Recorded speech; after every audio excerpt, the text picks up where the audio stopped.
Guys अक्सर आपने देखा होगा कि अलग अलग देशों के फ्लैग अलग अलग रंग के होते हैं। क्या आपने ये कभी ध्यान दिया कि दुनिया के किसी भी देश के झंडे में बैगनी रंग नहीं मौजूद हैं? पर ऐसा क्यों? दरअसल 19वीं सेंचुरी से पहले केमिकल रंगों का उपयोग नहीं किया जाता था। तब बस बैगनी कलर बनाने का एकमात्र तरीका था लेबनान में पाए जाने वाला एक खास किस्म का घोंघा। लेकिन ये घोंघा इतना महंगा था कि 10,000 घोंघे से बस 1 ग्राम ही बैगनी कलर बनाया जा सकता था, जो कि बैगनी कलर बनाने के लिए पर्याप्त नहीं था। इसीलिए 19वीं सदी से पहले किसी भी झंडे में बैगनी रंग का इस्तेमाल नहीं किया गया था। गाइस, ये आपको पता ही होगा कि पश्चिम बंगाल के शिक्षा मंत्री घोटालों में मंत्रियों और उनके साथियों के घर इतना नोटों का जंजाल मिला है कि उनकी गिनती करने के लिए मशीनें तक मंगवानी पड़ गई और करोड़ों रुपए का सोना मिला, वो तो अलग से। पर सवाल ये कि आखिर ऐसी क्या लिमिट है जिससे ज्यादा सोना और पैसा रखने पे उनको जेल हो गई? अगर कानून के हिसाब से कैश लिमिट की बात की जाए तो इस पे कोई भी पाबंदी नहीं है, बशर्ते आपको ये सोर्स बताना होगा कि आपने ये पैसा कहाँ से कमाया है और अपने कमाई के नियम अनुसार आपने टैक्स भरा कि नहीं भरा। उसी प्रकार से घर में सोना रखने की भी कोई पाबंदी नहीं है, बशर्ते आपके पास उसकी रिसिप्ट होनी चाहिए कि आपने वो सोना कहाँ से खरीदा है। अब हो सकता हो कि आपके पास कोई प्रूफ ना हो, तब भी आप सोना रख सकते हैं। जी हाँ, बिल्कुल रख सकते हैं। उसकी भी एक लिमिट तय की गई है। एक मैरिड वुमेन लगभग आधा किलो सोना रख सकती है, वहीं पर अनमैरिड वुमेन लगभग 250 ग्राम सोना रख सकती है। इससे ज्यादा सोना रखने पे जेल हो जाए। अगर पुरुषों की बात की जाए तो ये लिमिट बस 100 ग्राम ही है। वैसे गाइस, आपके पास कितना सोना और नगद है ये कमेंट में मत लिखिएगा, और वीडियो कैसी लगी ये कमेंट में ज़रूर लिखिएगा।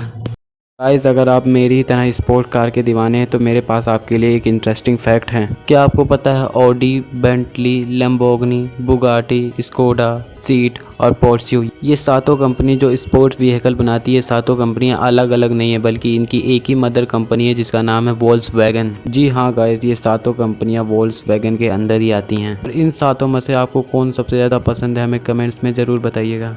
जहाँ दुनिया के कई देशों में शराबबंदी के लिए अभियान चलाए जा रहे हैं, वहाँ पर एक देश ऐसा भी है जो बोल रहा है जम के पियो। जी हाँ गाइस, जापान ने अपनी गिरती हुई अर्थव्यवस्था को देखते हुए एक अजीब और गरीब कदम उठाया है, जिसमें वह जापान की जनता को शराब पीने के लिए उत्साहित कर रहे हैं। यहाँ तक कि वहाँ की गवर्नमेंट देश के युवाओं के बीच शराब पीने का कंपटीशन भी करा रहे हैं। दरअसल जापान में जनसंख्या बढ़ रही है और इसी के कारण इकोनॉमी डाउन होती जा रही है, और जापान में इकोनॉमी का एक बहुत ही बड़ा हिस्सा वहाँ के अल्कोहल इंडस्ट्री पर डिपेंड करता है। लेकिन जापान के 90% युवा नशा ही नहीं करते, यहाँ तक कि वो अपने पेरेंट्स के तुलना में भी कम पीते हैं। बस यही वजह है कि अब जापान में शराब पीने पर सरकार इनाम देगी।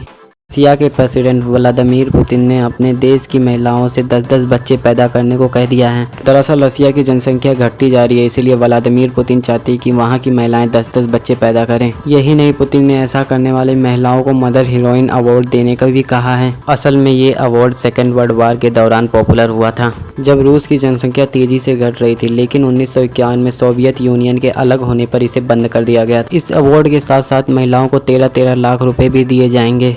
आर्मी जिसके बिना एक सुरक्षित देश की कल्पना नहीं की जा सकती है। लेकिन अगर मैं आपसे कहूँ इस पूरी दुनिया में एक ऐसा सुरक्षित देश है जिसके पास किसी भी तरह की आर्मी नहीं है, तो आप क्या कहेंगे? जी हाँ गाइस, उस देश का नाम है ग्रेनेडा, जिन्होंने अपना पैसा आर्मी बेसेस बनाने की जगह सी बीच को बनाने में लगाया, एयरक्राफ्ट करियर बनाने के बजाय क्रूज और बोटों में लगाया। ग्रेनेडा, जहाँ पर ग्रेनेड का नहीं कोको का प्रोडक्शन होता है, जिससे बहुत ही अच्छी क्वालिटी की चॉकलेट बनाई जाती है, वहाँ पर उस देश का स्लोगन बन चुका है no military, no weapon, no war. और इस देश के लोगों ने तो सालों से अपने गेट के दरवाजे ही नहीं बंद किए। मैगी, जो आज के समय में शायद ही हमारा नेशनल फास्ट फूड बन गया है। पर सवाल ये है, मैगी का नाम मैगी रखा किसने? डोंट वरी, मैं आपको बताता हूँ। मैगी का नाम मैगी रखा इसके मसाला इन्वेंटर जूलियस मैगी के नाम पर, जिन्होंने 1863 में इस मैगी के मसाले को बनाया था, और ये इंस्टेंट नूडल यूएस और फ्रांस में छा गया। और उसके बाद सन 1947 में नेस्ले ने मैगी को खरीद लिया, और सन 1983 में मैगी को इंडिया में लाया गया। लेकिन आज भारत मैगी का सबसे बड़ा मार्केट भी है।